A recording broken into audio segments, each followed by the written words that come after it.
Assalamualaikum warahmatullahi wabarakatuh. Ketemu lagi dengan saya Keling Lele. Kita lanjut menghabiskan beberapa pertanyaan. Mungkin ada 3 pertanyaan lagi. Saya mau habiskan pagi ini karena tanggung juga ini kesubuhan. Dan ini di video sebelumnya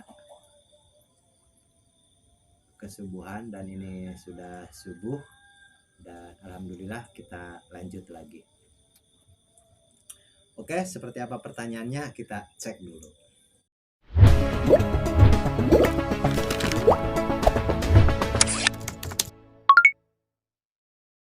Oke, untuk pertanyaan yang ini seperti apa?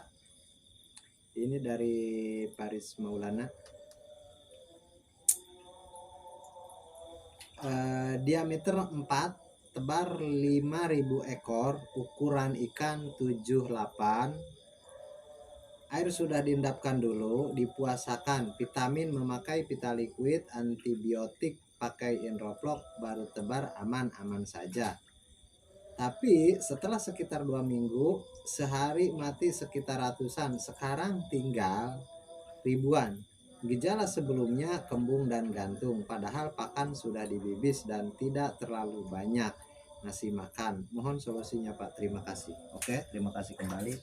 Nah, begini, mungkin saya sudah bahas di video sebelumnya tentang soal penyediaan air dan soal memuasakan dan tebar benih. Ini lebih kurang sama. Dan kalau dikatakan penyebabnya apa, di sini dikatakan kan menggantung dan kembung. Sebenarnya penyebabnya sederhana. Itu fase perubahan air. Kalau mengikuti pelatihan saya, itu saya katakan fase perubahan air. Di mana dikala terjadinya itu setelah 2 minggu. Seperti itu. Kalau di awal-awal tebar 1 minggu lah, di antara 1 minggu awal-awal tebar, itu biasanya karena ikan adaptasi dan itu harus dipuasakan secara berkelanjutan. Tapi kalau di masa usia 2 minggu atau 3 minggu, karena 2 minggu atau 3 minggu atau 4 minggu itu tergantung berapa banyak kita pakan. Berapa banyak kita kasih pakan, semakin banyak kita pakan kasihnya, itu maka semakin cepat fase perubahan airnya. Semakin lambat kita ngasih makan, itu maka semakin lambat fase air perubahan airnya. Maksudnya semakin lambat itu pakan itu diatur sedemikian rupa supaya amonianya enggak meledak seperti itu. Jadi sedikit-sedikit. Bahkan kalau spesifik seperti itu, ikan itu cenderung lambat membesar, tapi lebih aman. Sebenarnya begitu. Karena poinnya begini. Kalau kita mau cepat, ada risiko perubahan air, yaitu amonia nanti. Kalau kita mau cepat, pakan harus full, harus sampai kenyang. Tapi kalau kita pakan itu diirit-irit, disederhanakan, itu ikan akan lambat. Tapi imun ikan justru akan lebih kuat. Seperti itu. Dia akan lebih tahan terhadap penyakit, dan perubahan air pun kadang-kadang nggak terjadi perubahan secara signifikan. Jadi secara slow perubahannya, itu secara santai. Tahapannya sedikit perubahannya seperti itu. Jadi amonianya itu nggak meledak, kalau saya panggil meledak seperti itu. Jadi kesimpulannya begini, itu karena fase perubahan air. Terus solusinya gimana? Solusinya begini, seharusnya dari pertama awal ada kematian, karena nggak langsung begitu kematian banyak sampai sisa 1000, nggak. Kalau perubahan fase itu kan begini, kalau airnya itu dari jernih, dari nggak jernih seperti bening lah, enggak, maksudnya air itu masih jernih, masih baru, usia 1 minggu itu masih baru, kepada mau hijau itu kan transisi, dan di situ terjadi amonia itu naik. Dan kalau di situ kita masih bisa kontrol, nanti 10 hari lagi atau 2 minggu dia akan berubah dari hijau ke putihan, mengarah ke coklat, dan itu akan terjadi amonia melonjak. Dan kalau kita reda dulu pakannya, kita puasakan 2-3 hari ataupun kita kurangi lah spesifik mungkin, itu pun bisa diselamatkan. Dan dari situ nanti kalau sudah lewat, sudah ikan normal, kita kasih makan normal lagi, Dan ada fase yang ketiga, setelah coklat dia akan berubah menjadi merah, dan itu ikan sudah dewasa, sudah sangkal kasar, sudah sekilo isi 15 biasanya. Itu akan terjadi lagi. Fase terakhir itu akan berubah menjadi merah. Dan dari situ kita puasakan lagi 2-3 hari seperti itu. Dan biasanya sampai panen selamat. Dan setelah panen kita baru memahami metode-metodenya seperti itu. Jadi solusinya gimana? Ya solusinya begitu. Kalau ada bintik-bintik nih, ada tanda-tanda ini kok ikan ada yang mati 1, 2, itu udah stop, jangan kasih makan. Stop total, jangan kasih makan. Berapa lama? Pastikan sampai yang mati itu nggak ada. Mananya nggak ada itu jangan dibuang, yang matinya itu justru tanda. Ada yang mati 1, 2 itu biarkan. Pastikan yang mati itu sudah dimakan sama yang sehat, dimakanlah, sudah habis, dan ikannya pun agresif. Dan itu kita baru kasih makan lagi. Itu bisa jadi 1 hari, bisa jadi 2 hari, tapi biasanya sih nggak lebih dari 3 hari biasanya. Itu sudah oke lagi. Seperti itu. Oke, Bapak boleh coba dan buktikan. Dan kalau soal pemberian probiotik, ini itu obat-obatan di masa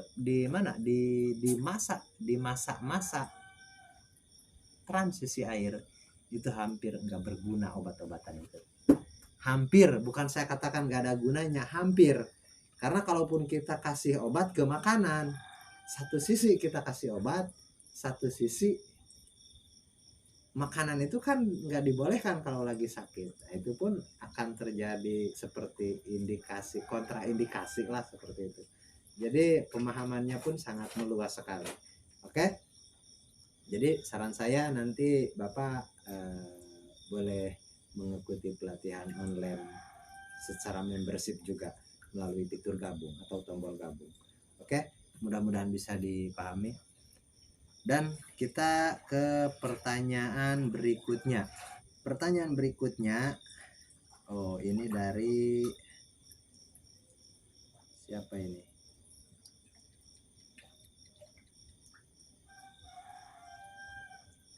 Oh ini dari Mas Suyadi. Mas Suyadi dari Sidoarjo. Oke, Mas Suyadi. Pertanyaan pertama, mau tanya Bang, kalau pakai sistem semi ras, kalau malam aerator aktif, kalau siang aerator mati. Di media filter dikasih nitrobakter, fungsi apa tidak? Bang, tolong jelasin. Matur suwun. Oke. Dan oke, kita lanjut ke pertanyaan yang kedua, masih dari Mas Suyadi juga. Pertanyaan kedua, air payau untuk lele kadar garamnya maksimal berapa Bang? Matur nuwun. Oke. Dan pertanyaan yang ketiga dari Mas Suyadi juga, semua mentor baik, tapi yang mana menurut saya cocok itu yang saya terapkan. Ya memang begitulah. Jadi yang saya bilang dari video-video sebelumnya, sebenarnya mentor-mentor kita itu semuanya mempunyai alasan dengan cara yang berbeda. Karena hidup di dunia ini kan nggak mesti sama, nggak mesti sepemahaman, nggak mesti kita satu jalan. Maknanya meskipun kita berbeda jalan, kalau tujuannya sama, akhirnya kan kita bertemu di kesuksesan yang sama. Jadi maknanya kita berbeda jalan untuk budidaya lele. Mau sistem ras, mau sistem RWS, mau sistem bioblok, mau sistem konvensional biasa, mau sistem apapun, kita jalannya beda-beda, tapi kita mempunyai tujuan sama untuk mencapai keuntungan, untuk mencapai kesuksesan yang sama, dan itu sama hasilnya seperti itu.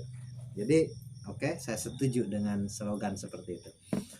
Dan mengenai soal tadi pertanyaannya soal RWS semi RWS, begini, saya nggak bisa jamin karena bakteri nitrobakter, bakteri aerob itu ada beberapa bakteri yang usianya itu kalau mati lampu, kalau nggak ada oksigen itu hanya hitungan jam. Memang ada yang sampai 24 jam dia bisa bertahan. Contohnya begini, bakteri anaerob. Bakteri anaerob, ada beberapa bakteri yang nggak tahan kalau ada oksigen. Kalau ada oksigen terlalu itu dia nggak tahan. Justru dia akan mati selama 1 hari 1 malam, maksimal 2 hari itu akan mati. Itu bakteri anaerob. Tapi kalau bakteri aerob itu tetap harus ada oksigen. Jadi cara membayangkannya begini saja. Pastikan Bapak tebar ikan mas di dalam kolam 1 meter, isinya contoh 100 ekor.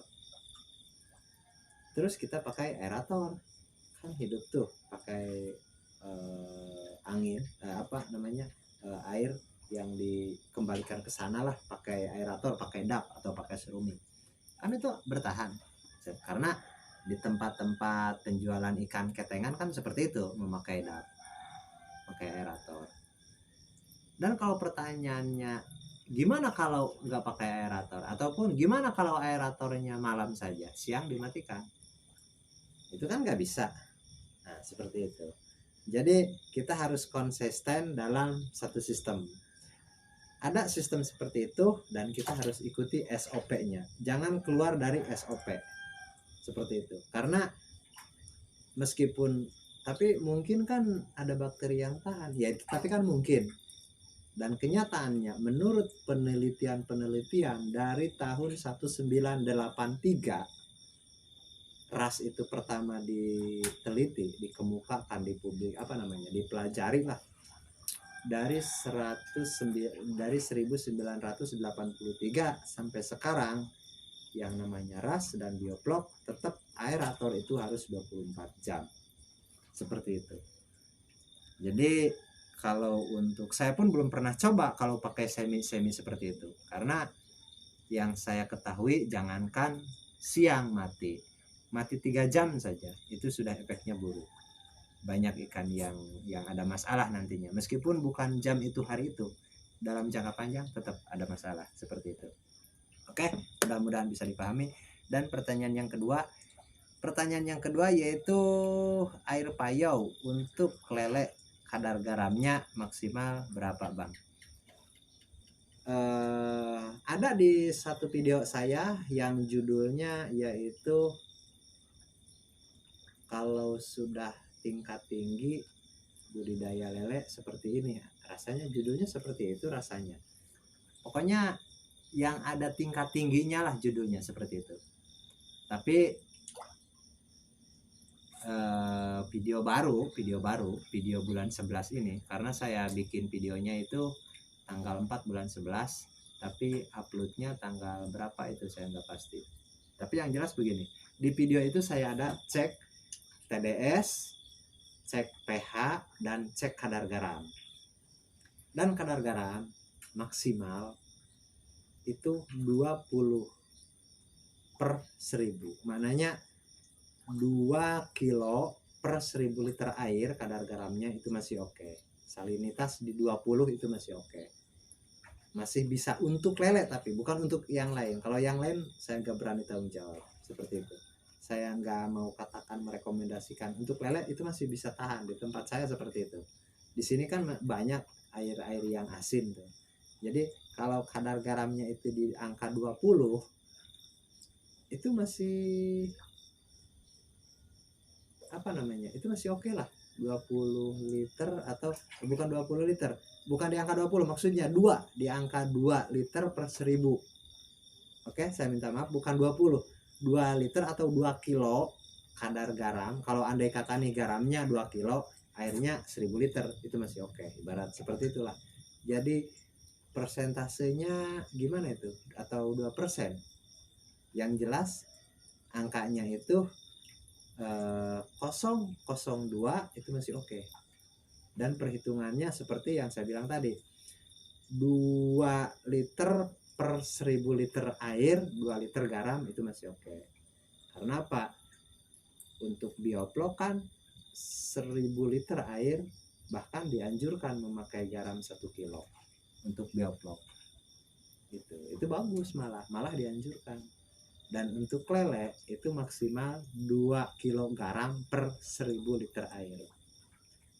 Karena ada di salah satu sahabat kita, banyak di sini ada yang 6, maksudnya 6 liter per 1000 liter itu nggak jadi, mati ikannya, nggak kuat lelenya. Ada yang 8, bahkan ada yang 10. Yang 10 pun ada salinitasnya. 10 itu berarti 10 liter atau 10 kilo garam bandingnya sama dengan 1000 liter air. Oke, 1000 liter air garamnya itu mengandung 10 kilo garam, dan bayangkan gimana rasa asinnya. Tapi yang jelas sebenarnya begini, simpel saja. Sebelum saya memakai hal-hal yang kayak gituan, saya cukup dicicipi aja kok, terasa asinnya itu agak pahit, terasa gitu. Kalau bahasa saya antak setengah daripada asin, nggak asin, payau gitulah, antak itu masih masuk, itu masih bisa seperti itu. Dan kita pun bisa coba juga pelajari 10 ekor gitu, 20 ekor nggak mati, ya udah berarti kan kuat seperti itu. Tapi kalau analisis menurut data maksimal itu 2 kilo per 1000 liter air ataupun 2 ppm seperti itu. Oke, mudah-mudahan bisa dimengerti. Jadi kita lanjut ke pertanyaan berikutnya dari Mas Suyadi. Tadi ada 3 pertanyaan, oke, saya sudah jawab. Dan ini kita ke pertanyaan terakhir nih kayaknya. Kalau ganti air lebih dari 10%, efeknya apa Pak ke ikan? Ini pertanyaan daripada Ikmalan di Swipe. Oke, Ikmalan di Swipe. Oke, gimana bacanya ini? Oke, tapi gak apa-apa. Yang merasa mempunyai pertanyaan itu simak. Jadi begini, kalau ganti air lebih daripada 10%, efeknya apa? Jadi efeknya begini, seperti tadi Mas Suyadi katakan, kalau sistem RAS itu semi gimana? Nah, seperti itu. Jadi itu harus berbasis sistem juga, karena ada sistem yang mengatur SOP-nya seperti apa. Jadi begini, kalau kita menggunakan sistem RAS itu kan 1 jam 100% pergantian airnya. Itu minimal, bahkan seharusnya 1 jam itu 3 kali, 3 siklus. Seharusnya. Bagusnya itu 1 jam itu kita bandingkan seperti 3 kali ganti kita airnya semua dalam satu bak itu. 1 jam itu 3 kali ganti. Perputarannya begitu cepat. Kalau untuk keras itu bagusnya seperti itu. Dan minimalnya 1 jam sekali. Itu untuk keras. Terus kalau untuk sistem kocor minimal per 24 jam itu 20% yang harus terganti airnya sama air baru. Kalau sistem kocor minimal itu 20%. Dan bagusnya per 1 hari itu 100%. Seperti itu. Terus kalau lebih dari itu kurang bagus juga kalau sistem kocor, ada efeknya juga. Jadi ada sistem yang harus dipatuhi juga SOP-nya. Terus kalau 10%, pertanyaannya kalau per hari 10%, sistem kocor nggak masuk. Karena sistem kocor minimal 20% per 24 jam. Ini kan cuma 10%. Sistem kocor nggak masuk. Terus ada yang kalau RWS masih jauh, karena RWS nggak ada pergantian air sama sekali. Nggak ada. Nggak ditambah, nggak dibuang. Kalau RWS sama sekali nggak masuk. Bioplok apalagi, bioplok nggak ada pembuangan air, pembuangan kotoran. Adapun dipuasakan untuk mengurangi kotoran, untuk mengurangi plok. Ada juga yang agak mirip gitu, agak mirip. Sistem GWS, Grand Water System. Nah, ini ada nyerempet nih kepada pertanyaan Mas Suyadi. Jadi Mas Suyadi ini menggunakan sistem GWS, Grand Water System, tebar 300 ekor per meter kubik, bisa hijau sampai panen, airnya itu hijau terus sampai panen. Dan kalau memakai yang cara yang itu ada kemungkinan, tapi enggak tiap hari 10% juga. Kalau terlalu sering tiap hari 10%, justru itu nanti akan meledak amonia. Ada area racun di endapan paling bawah, ada gas atau zat H2S, zat racun. Kalau begitu, karena tanggung juga segitu, itu maksudnya. Tapi kalau misalkan kalau ikannya masih kecil nih, 1 minggu kita buang 10%, kita tambahkan air baru 10%. Nah, itu bisa jadi GWS, itu bisa air hijau sampai panen seminggu nih. Terus sudah usia ikan 1 bulan kan ikannya udah besar nih, kita jangan seminggu, 3 hari sekali seperti itu. 3 hari kita buang kotorannya, kisaran turun air 10%, kita tambahkan air baru 10% setelah 3 hari. Dan beberapa hari sebelum panen itu ada kemungkinan baru tiap hari, tapi fase hampir panen, mau panen nih, ikan udah besar mau panen, pasti kan kotorannya makin banyak, kita barulah tiap hari 10% kita buang, 10% kita buang, seperti itu. Jadi kita harus berbasis sistem juga. Dan saya anggapkan kalau tiap hari dari awal tebar nih, tiap hari 10%, itu nggak masuk kategori sistem apapun, nggak masuk. Dan kalau saya dulu pernah coba, karena saya pun nggak tahu sistem apa, kayak RWS pun GWS sebenarnya saya nggak tahu sistem apa sebenarnya. Saya uji coba dan warnanya airnya hitam, terus saya dengar-dengar, bukan hitam maksudnya, saya uji coba terus warna airnya jadi merah, dan ada juga yang warnanya hijau, terus saya dengar-dengar GWS lah, Grand Water System, Red Water System lah, seperti itu. Dan saya bisa dulu paham dulu untuk itu sebelum saya tahu namanya, seperti itu. Jadi oke, kalau yang 10% dulu saya pernah coba tapi saya nggak jalan karena banyak risiko kematiannya. Yang jelas tiap harinya itu ada aja matinya, 10, 20, 50, dan terus mati, banyak yang mati. Seperti itu, kecuali kita menambahkan aerator terus kita tambahkan nitrobakter, nah itu bisa jalan juga, seperti itu, tapi lain lagi sistemnya, lain lagi. Oke, mudah-mudahan bisa dimengerti, dan saya pikir untuk jawaban kali ini saya anggap sudah selesai. Beberapa jawaban saya sudah jawab, dan mungkin tinggal saya punya PR untuk pertanyaan-pertanyaan berikutnya. Dan oke, saya ucapkan terima kasih kepada semuanya yang sudah berpartisipasi untuk menulis pertanyaan-pertanyaan di kolom komentar, dan saya pun amat berterima kasih atas antusiasnya sahabat-sahabat semua. Dan bagi sahabat kita yang sudah memberikan super thank, saya ucapkan terima kasih. Atau bagi sahabat kita yang sudah menekan tombol terima kasih di di bawah layar ini ada tombol terima kasih. Dan ada beberapa sahabat kita di video-video sebelumnya yang sudah menekan tombol terima kasih, dan alhamdulillah saya sudah terima, dan saya ucapkan terima kasih kembali. Oke, dan untuk video kali ini saya pikir cukup sampai di sini dulu. Kita ketemu lagi di pembahasan berikutnya. Assalamualaikum warahmatullahi wabarakatuh.